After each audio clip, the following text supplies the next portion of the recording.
अगर आज तूने मेरी लाज नहीं रखी तो दुनिया तेरे नाम पर विश्वास करना छोड़ देगी प्रभु। लोग कहेंगे कि भोला तेरा भक्त था और भूखा मर गया। मेरी नहीं तो अपने नाम की लाज रख ले। आज मुझे खाली हाथ मत लौटाना मालिक, आज मुझे खाली हाथ मत लौटाना। यह सिर्फ प्रार्थना नहीं थी, यह एक भक्त का अपनी इष्ट से झगड़ा था। एक हताश आत्मा की अंतिम चीख थी। उसका रोम रोम पुकार उठा। वह इतनी शिद्दत से रोया कि रोते रोते वहीं अचेत हो गया।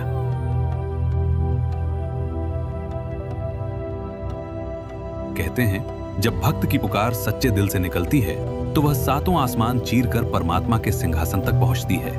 भोला की पुकार भी पहुंच गई। दोपहर का समय था। भोला की बस्ती में अचानक हलचल मच गई।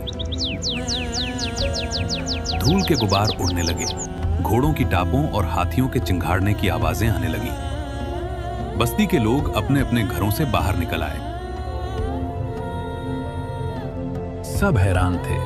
उनकी गरीब बस्ती में आज तक कोई बड़ा अधिकारी नहीं आया था और आज साक्षात राजा की सवारी। आगे आगे सिपाही, बीच में मंत्रीगण और पीछे सोने चांदी से लदा हुआ राजा का हाथी। सवारी सीधे भोला के टूटे हुए झोपड़े के सामने आकर रुकी। पूरी बस्ती तमाशबीन बन गई। लोग छतों पर चढ़ गए। अरे राजा जी भोला के घर क्यों आए हैं? कहीं इसने कोई अपराध तो नहीं कर दिया? भोला की पत्नी अंदर डरी सहमी बैठी थी। बाहर का शोर सुनकर वो दरवाजे की झिरी से झांकने लगी। हाथी घोड़े देखकर उसके पसीने छूट गए। उसका दिल जोर जोर से धड़कने लगा।